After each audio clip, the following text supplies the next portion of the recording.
From the Paladin class being surprisingly interesting and versatile to me to Tasha's Cauldron of Everything being released, it took me a bit of time to look at the feats for the Paladin, so let's get into those.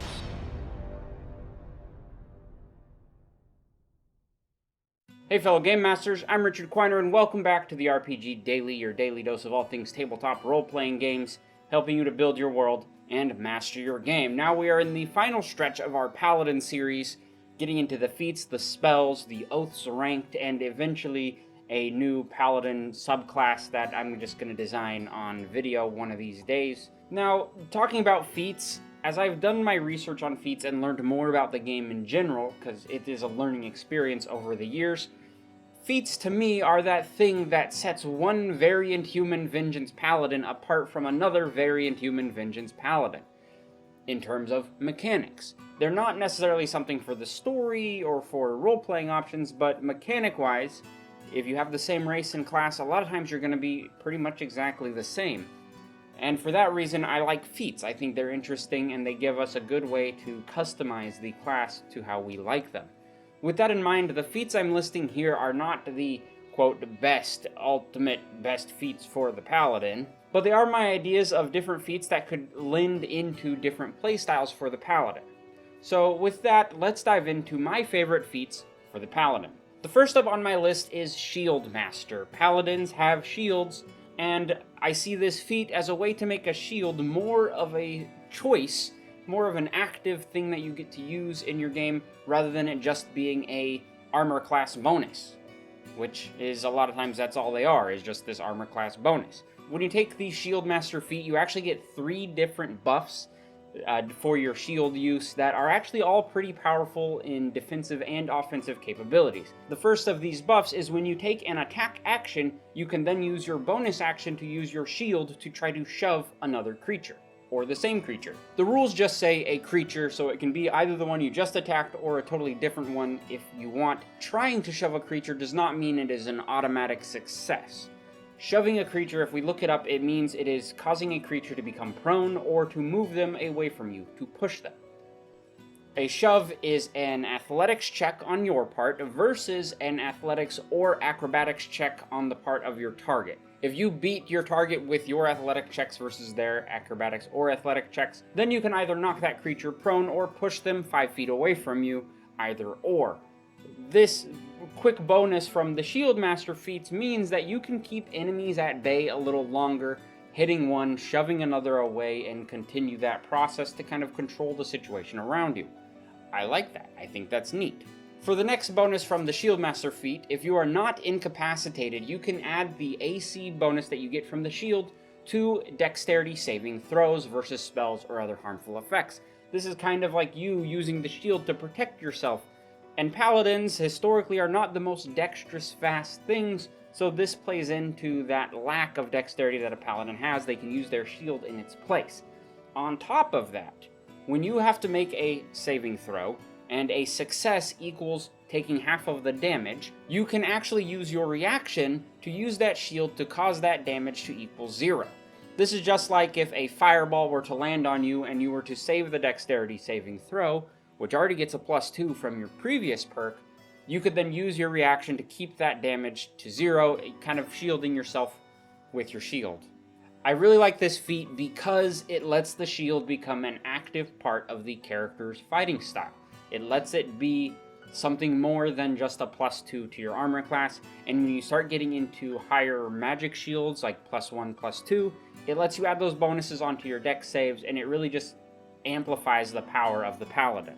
The second feat I chose is a slightly different playstyle. This is Mage Slayer. It turns your Paladin into the Caster Hunter. Paladins, as we know, are kind of half-casters. They only get spells up to level 5 throughout the course of their leveling up and adventuring, so they're not super powerful compared to sorcerers and wizards. But the Mage Slayer can even that playing field by giving the Paladins melee combat abilities a little bonus against the spellcasters. The first side of this is if there's a creature within 5 feet of you that casts a spell, you can use your reaction to do a melee weapon attack against that creature. Cool. So this is kind of an opportunity attack because they're casting a spell. Kind of. In addition to that, if they are concentrating on a spell, For example, if that creature just cast a concentration spell, any damage that they take, they have to roll a Constitution saving throw to maintain that concentration. Your Mage Slayer feat causes them to make that Constitution saving throw with a disadvantage, making it more easy for you to break a wizard or a spellcaster's concentration. From the defensive side of this is if you are a target of a spell that requires a saving throw, you can then roll that saving throw with advantage. So this Mage Slayer really leans into being that paladin that is going to hunt down the wizard. Kind of brings me back to, I believe it was Dragon Age Origins, kind of has that built-in story between the wizards and the Templar, I think. But it is a tale old as time, the idea of wizards need to be put in place by fighters who use that evil against them, so to speak. Not that spellcasting is evil, but this feat is just cool. So that's number 2, Mage Slayer. Number 3 is actually from Tasha's Cauldron of Everything, and so it does require your DM's approval, just like most feats really do, and it is Fighting Initiate. Fighting Initiate gives you an opportunity to use fighting styles in your character build. Paladins get a choice of 4 fighting styles at level 2, but your 4 options are really just defense, duelist, great weapon, and protection. Not a whole lot. If we were to look at the fighters' fighting styles, they get the options of additionally archery and 2-weapon fighting. Here's where this feat becomes really cool though. Tasha's Cauldron of Everything not only introduced this feat, but it also introduced several other fighting styles to the fighter class. So your list of potential fighting styles that you can choose from this Fighting Initiate feat increases to about 8 or 9. I didn't count. So your total options for new fighting styles based on the fighter class would now be defense, duelist, great weapon, protection, archery, 2-weapon fighting, blind fighting, interception, superior technique, thrown weapon fighting, and unarmed fighting. Each of these fighting styles, and you can count them now, I did not when I was just saying them, each of these fighting styles comes with a different perk. So at level 2 as a paladin, you take a fighting style, whatever one you want. Then at level 4, if you want to take this feat, you can choose an additional fighting style to add in, getting the bonuses of both of those. I think that's really cool and leans into the paladin being a much more melee-focused class. In addition to that, when you hit the levels for ability score improvements or feats, you can swap out a fighting style if you want. This just means if you choose a fighting style and it isn't really working out for you and not as helpful as you might like, at a later level you can change it for something a little more useful. What those fighting styles are for you, I will get into those when I do the fighter class rundown, but for this situation, that's just a cool feat that I think deserves a place on this list. At number 4, of course, is Sentinel. Sentinel is a crowd control, enemy control kind of ability that lets you take advantage of your opponents attacking your allies, as well as making sure they can't run away from you when they try to disengage. On the most basic level, if you have Sentinel, and an enemy attacks an ally who is within 5 feet of you, and the enemy is within 5 feet of you, you can use your reaction to make a melee weapon attack against the enemy. This is not an opportunity attack, this is just a melee weapon attack.